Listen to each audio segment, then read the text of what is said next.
আজকে আমার প্রথম প্রশ্ন, কোন ভয়েতে কলকাতা হাইকোর্টের রেজিস্ট্রার তিনি বি গেটের সামনে ইন্টারভিউ দেওয়া বন্ধ করে দিলেন? এটা সমস্ত যারা ইউটিউবার, সংবাদ মাধ্যম যারা আমরা চালাই, তাদের জন্য একটা বড় ক্ষতি। কি বলবেন? দেখুন, হাইকোর্টের রেজিস্ট্রার তিনি হাইকোর্টের চিফ জাস্টিসের নাম দিয়ে একটা নোটিশ করেছে। এই বিজেটে উনি রেজিস্ট্রার হবার আগে থেকে বিভিন্ন চ্যানেল, বিভিন্ন উকিলদের বক্তব্য নেয়। ইউটিউবাররা তাদেরও বসার জায়গা নেই, বড় চ্যানেলদের তবু একটা বসার জায়গা আছে, কিন্তু ইউটিউবাররা যারা আজকের সমাজে বড় চ্যানেলের থেকেও মোবাইলে বেশি মানুষ দেখে, ভিউয়ার্স বেশি, আজকে যে রেজিস্ট্রার নিজের ক্ষমতা প্রয়োগ করলো চিফ জাস্টিসের নাম দিয়ে এবং ইউটিউবারদের ক্ষতি করলো, এটা এক ধরনের কেউ না কেউ কোনো অভিযোগ করেছে, তার ভিত্তিতেই করেছে এবং এটা নিয়ে হয়তো আগামী দিনে মামলা হতে পারে। কারণ ওই করিডোরটা আজকে যে bar association, high court bar association, elected, not selected, সেই ইলেক্টেড বার অ্যাসোসিয়েশনের সেক্রেটারি কিছুই জানে না, ইলেক্টেড বার অ্যাসোসিয়েশনের প্রেসিডেন্ট কিছুই জানে না, ইলেক্টেড বার অ্যাসোসিয়েশনের অ্যাসিস্ট্যান্ট সেক্রেটারি কিছুই জানে না, ইলেক্টেড বার অ্যাসোসিয়েশনের ট্রেজারার কিছুই জানে না।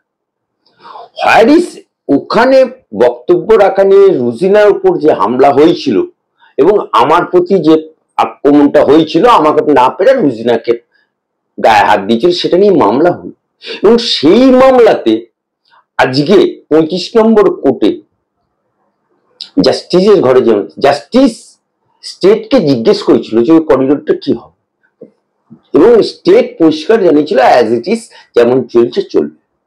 হোয়ার ইজ রেজিস্টার ইন্টেনশনালি এটাকে ভিতরে, এটা তো আউটসাইড, আউটসাইড, এটা ইনার সাইড না।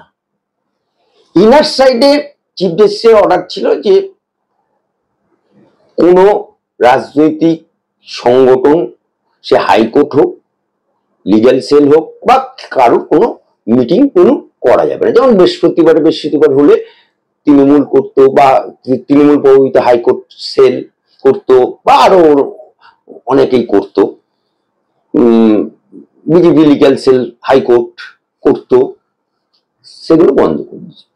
বাকি ছিল ওই জায়গাটা, ওই করিডোরটা। আজকে বলুন তো, হাইকোর্টে আমরা যে গাড়ি রাখি তার জন্য আমরা টাকা দিই, হাইকোর্টের মেম্বার যারা আমরা প্রতি বছর মেম্বার হওয়ার সময় 10,000, আর প্রতি বছর আমাদের যে আই কার্ড অর্থাৎ মেম্বারশিপ রিনিউ, তার জন্য 1,000 টাকা করে দিই। তাহলে আমরা গাড়ি রাখবো তার জন্য টাকা দিই, আমরা হাইকোর্টে প্র্যাকটিস করব তার জন্য টাকা দিই, রেজিস্ট্রার কিন্তু টাকা দেয় না। তিনি কিন্তু আজকে কলমের পাওয়ারের ইমপ্লিমেন্টটা করলেন। আগামী দিন এটা নিয়ে মামলা হবে, নো চিন্তা, কিন্তু যাদের ক্ষতি করলো, মানুষের গণতান্ত্রিক অধিকার, বলার অধিকার, হ্যাঁ এটা বলতে পারতেন যে এখানে আউটসাইডার কেউ বক্তব্য দেবে না, অনলি ফর হাইকোর্ট বার অ্যাসোসিয়েশনের মেম্বার যারা হাইকোর্টে প্র্যাকটিস করে তারা বক্তব্য দেবে, বাকি আদার বহিরাগত দেয়া যাবে না। এটা একটা যুক্তিসঙ্গত ছিল। তাহলে আমরা হাইকোর্টের বার অ্যাসোসিয়েশনের মেম্বার, এই হাইকোর্টে আমরা ওকালতি করি, এই হাইকোর্টেই আমরা জাজমেন্টের দিন বলবো কাদের কাছে, ইউটিউবার বা এদের কাছে? আজকে সংবিধানের উপর অর্থাৎ বলার অধিকারের উপর হাইকোর্টের বার অ্যাসোসিয়েশনের উপর খবরদারি হয়ে গেল। তা এই ব্যাপারে বার অ্যাসোসিয়েশনের সেক্রেটারি, প্রেসিডেন্ট যারা আছে কমিটি, তারা সিদ্ধান্ত নেবে। যে সিদ্ধান্ত নিয়ে তারা আমরা জানাবো, জানিয়েছি অলরেডি। বার অ্যাসোসিয়েশনের সেক্রেটারি স্যার বলেছে এটা নিয়ে আমরা প্রাথমিকভাবে চিফ জাস্টিসের ঘরে গিয়ে এটা নিয়ে বলা হবে। শুনলে ভালো, না শুনলে তখন মামলা হবে। যে সাংবিধানিক বলার মৌলিকতার অধিকার সেটা কেড়ে নেওয়া হলো বি এবং সি গেটে। সেটা আগামী দিনে বিক্ষোভ, তোমার নাম কি, ফলনের পরিচয়তে এটা রেজিস্ট্রার জেনারেল নিজস্ব পাওয়ারটা খাটায়। স্যার, একদিকে দেখছি আমরা এইরকম পরিস্থিতি, অন্যদিকে আমাদেরই সাংবাদিককে লালবাজারের দপ্তর থেকে ডাকা হচ্ছে। তাকে বলা হচ্ছে, রুজিনা বলে একজন সাংবাদিক, আমাদের জনপ্রিয় ইউটিউবার, তাকে বলা হচ্ছে মামলা তুলে নিতে। মানে তার মানে কি? তার মানে পরিষ্কার একটা জায়গা তো বার্তা দিতে চাইছে যে যারা আমরা বলছি তাদের বলা বন্ধ করো। দেখুন, পশ্চিম বাংলায় এই মমতার সরকার আসার পর থেকে পুলিশকে তলদাস পরিণত হচ্ছে। যেমন ধরুন, এই রেজিস্টার, আমি বক্তব্য দিচ্ছিলাম তখন পুলিশ পাঠিয়েছিল। আমি যখন পুলিশের কাছে লিখিত চাইলাম, দেখাতে পারলো না। অর্থাৎ চমকে চামকে ধমকে ধামকে পুলিশ দিয়ে আগে ওরা টেস্টিং করলো। পুলিশ সেদিনকে নাকানি চুকানি খেয়ে গেছে। অবশেষে লিখিত।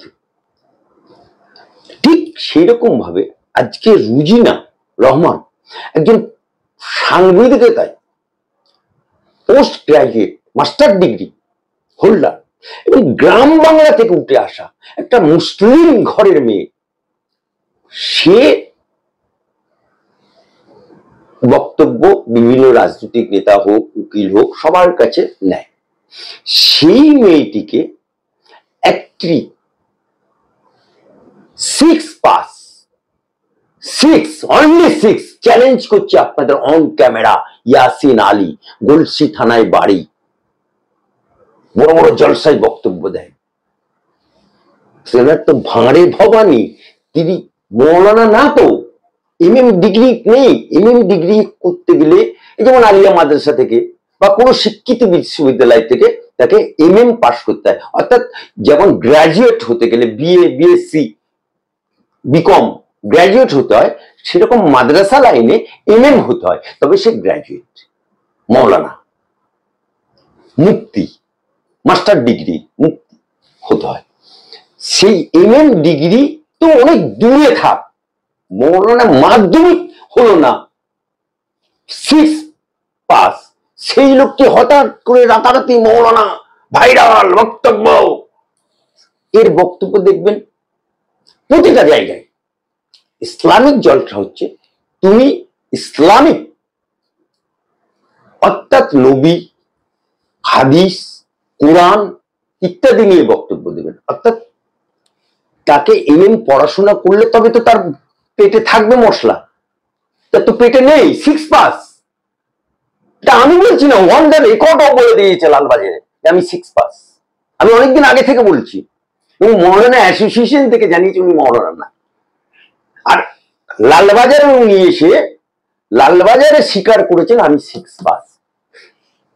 সেই মৌলানা ইয়াসিন একটা মুসলিম ঘরের মেয়ে, মাস্টার ডিগ্রি হোল্ডার, ওনার মতো 6 পাস না।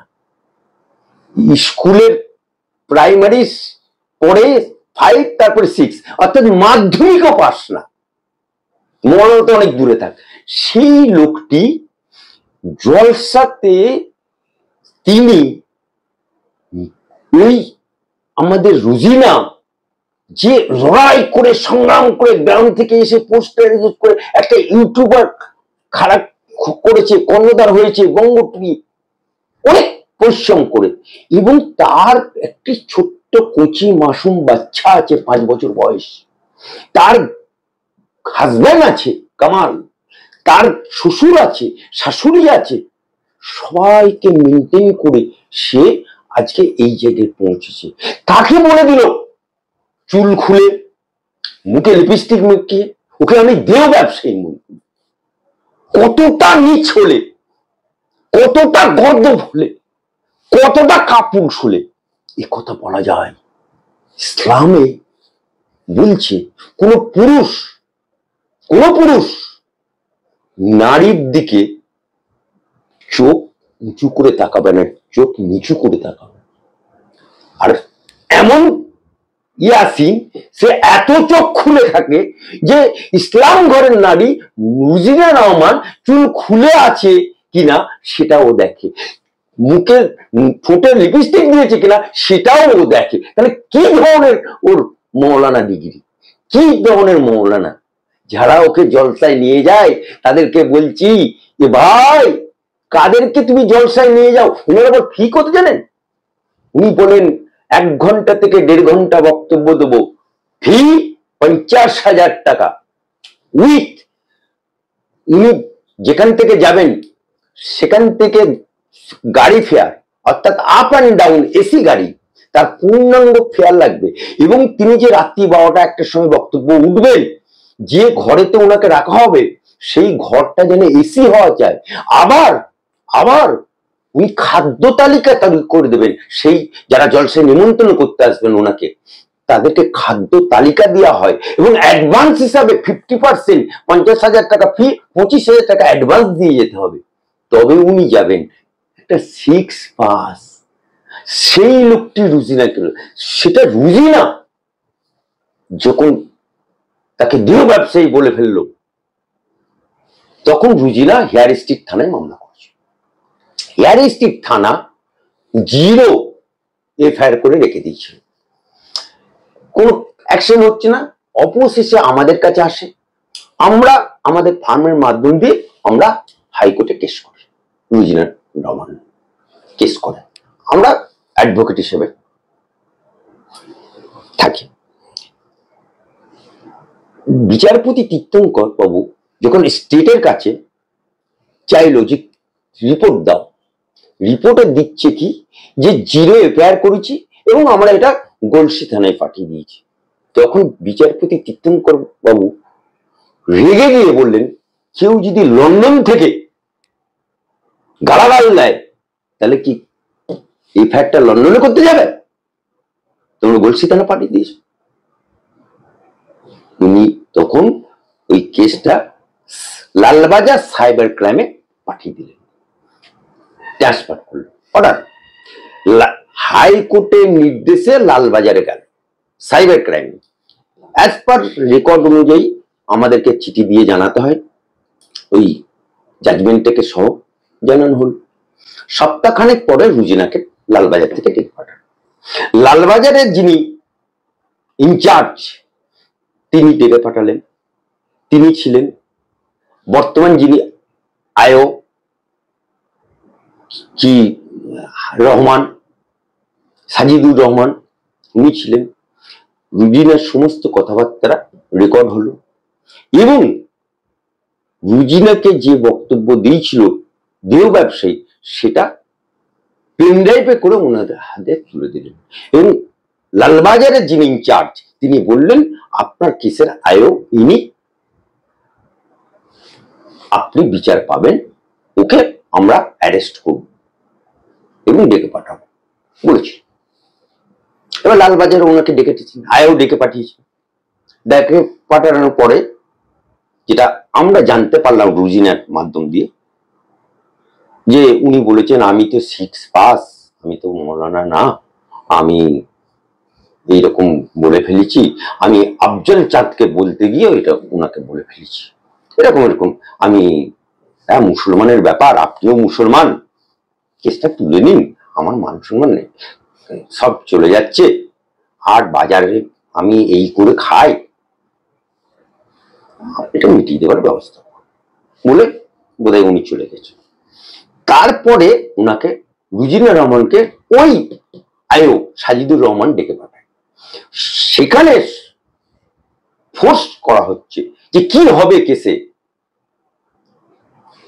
আমি চার্জশিটে যদি কিছু না দিই, মিটিয়ে নাও, তুমিও মুসলমান, ও মুসলমান, আমিও মুসলমান, আরে ভাই এখানে মুসলমান জাত পাত কি আছে? তুমি তো আয়ো, তুমি কর্তব্য করছো, তুমি ডিউটি করছো, তোমাকে ডিউটি পালনের জন্য সরকার মাইনে দিচ্ছে, জনগণের টাকায় তুমি মাইনে পাচ্ছ, আর তুমি মিউচুয়াল মিডিয়েটার দালাল যে মিউচুয়াল করিয়ে দেবো। হ্যাঁ, তৃণমূলের ভাষা, তৃণমূলে যেমন মিডিয়েটার থাকে। আজকে সেই আয়ো রুজিনাকে ফোর্স করছে, সেই রুজিনা আজকে অসহায় হয়ে আমাদের কাছে এসেছিল। আমরা বলেছি তুমি নিশ্চিন্তে থাকো, ওর 3 বছর জেল হবে, রক্ষাকে রোগ। এবং শুধু তাই না, আমাকেও এই ইয়াসিনের ঘনিষ্ঠ কোনো লোক ফোন করেছিল, বেনামে ফোন। আমি ধরেছিলাম, কে বলছেন? না, আমি সালমান আলী বলছি। ইয়াসিনের বিরুদ্ধে যে মামলাটা হয়েছে ওটাকে তুলে নিতে বলুন, কিছুই হবে না, পুলিশ কিছু দেবে না, চার্জশিটে দেবে না, বেকসুর খালাসে যাবে। আমি বললাম আপনি দালালি কবে থেকে করছেন? হ্যাঁ, পুলিশের দালাল না ইয়াসিনের দালাল? কার দালাল? হ্যাঁ, মামলা করেছে রুজিনা, আমি তার অ্যাডভোকেট, আর মামলা তুলে নেবেন? আপনি মুসলমান বলছেন, নাম বলছেন সালমান আলী, আর ও মৌলানা না, ও 6 পাস, আপনি তার হয়ে দালালি করছেন? আমি যখন ফোর্স করলাম, আমি বললাম ক্ষমতা থাকে বলা আমি ওর পাশে থাকবো। আমি বললাম পাশে কেন, একদম জড়িয়ে ধরে থাকবে, যা আইন আইনের পথে চলবে। তাই আজকে আমরা বলতে বাধ্য হচ্ছি, সমস্ত দিক দিয়ে দমন পীড়ন, ইউটিউবারদের গলা টিপে ধরার প্রচেষ্টা চলছে, কিন্তু আমরা আইনজীবীরা, হাইকোর্টের আইনজীবীরা যারা আছি, ইউটিউবারদের পাশে আছি, রুজিনার পাশে আছি। এটাও বলে দিচ্ছি, ইয়াসিন আলীর পাশে কোন কে থাকে, কত হুজুর খেজুর থাকে, কোন মন্ত্রী থাকে, কোন এমএলএ থাকে, কোন ওকে সাথ দেয়, সেটা আমরা দেখতে চাই। ওকে জেলের ভাত খাইয়েই ছাড়বো। এবং একটা যারা ওকে জলসাতে নিমন্ত্রণ করে তাদেরকে বলছি, লম্বা টুপি গোল টুপি একটু তুলে দেখুন, সে এমএম পাস কিনা, সে মৌলানা কিনা, হাদিস কোরআন নিয়ে। একটা মৌলানা ধর্মীয় জলসায়, সেখানে ট্রাম্পকে নিয়ে কথা, সেখানে মমতাকে নিয়ে কথা, সেখানে মোদীকে নিয়ে কথা, সেখানে মরাবাড়িতে কান্না, কারণ পেটে তো কিছু নেই। তাহলে 1 ঘন্টা তুমি ট্রাম্পকে নিয়ে, মমতাকে নিয়ে, তুমি মোদীকে নিয়ে কথা বলে, আলী আফজাল চাঁদের বিরুদ্ধে কথা বলে, রুজিনার বিরুদ্ধে কথা বলে টাকা কামাচ্ছে 50,000 টাকা। তাই যারা ওকে জলসায় নিমন্ত্রণ করতে যাও, ওকে একটাই প্রশ্ন করো, অন রেকর্ড বলছি, ক্যামেরা, তুমি তো 6 পাস, একটা 6 পাস লোককে হুজুরের সম্মান দিয়ে 50,000 টাকা ফি দিয়ে নিয়ে যাচ্ছ। ভাইজানেরা একটু খেয়াল রাখো, যোগ্য মৌলানারা ভাত পাচ্ছে না, আর অযোগ্য 6 পাস লোক সে কোটি কোটি টাকা বাড়ি করেছে, ফলস সিলিং, দোতলা, 6টা গাড়ি, ইনকাম ট্যাক্স দেয়, ইনকাম ট্যাক্স দেয়। একটা 6 পাস ছেলে, চ্যালেঞ্জ করছি কি আছে, রোক सकते रोक लो, রুজিনা তোমাকে জেল খাটিয়ে ছাড়ে।